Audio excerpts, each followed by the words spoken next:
What's going on, guys? R9 here, and as you can see, we're on Newegg again, and this isn't going to be a traditional build video. I'm actually going to show you guys my personal build. I didn't want to do a like a room setup type thing. I just wanted to show you guys my PC components, and then here in the future I'm going to do a setup and show you all my peripherals, my desk, and all that. So yeah. Let's just jump in. For my CPU, I have the AMD FX 6300, and it's a 6-core, 3.5 gigahertz, 4.1 gigahertz turbo, 95 watt. It's really good. It's a lot better than the i3 at the same price, so why not?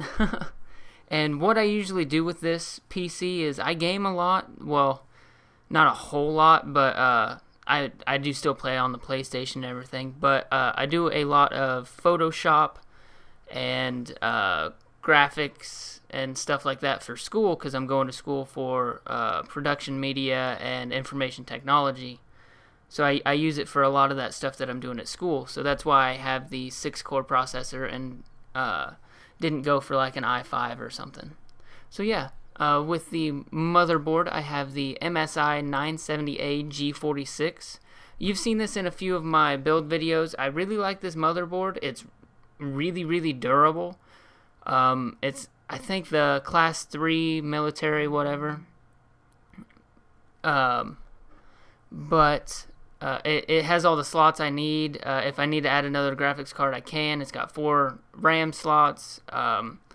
The heat on it, it's really low. It's got all the outputs I need, a bunch of USBs. Sorry, I was a little bit distracted there. It's got the USBs and the audio and everything. So yeah, it's got everything I need, and it's a really good motherboard. I recommend it to just about everybody.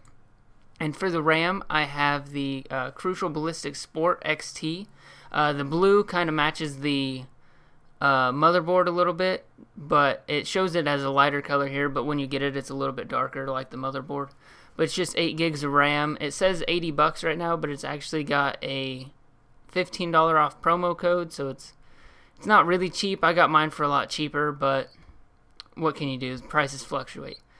But for the graphics card that I have kind of a medium range graphics card. I have actually a superclocked GTX 660, and I did overclock it more than that, so it's not the greatest graphics card. It does everything I need to do for right now, but in the near future I'm going to be upgrading to the 770, and the reason behind the 770 and not any higher than that, I think anything higher than that is kind of a waste of money.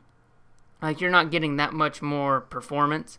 I think the 770 is going to have ample performance for anything I want to do, and it's not going to cost as much as a 780.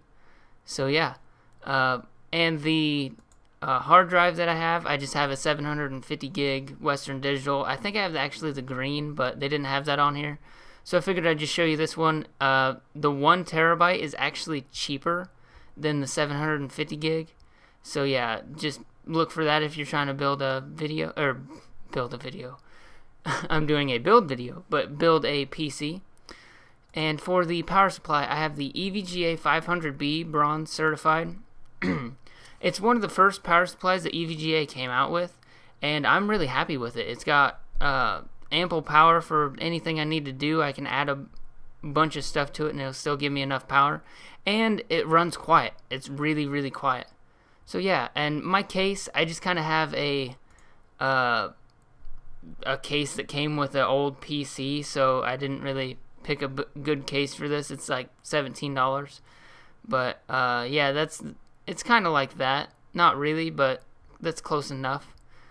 But yeah, and I have the Windows 8.1, and the reason I have Windows 8, I actually kind of like it.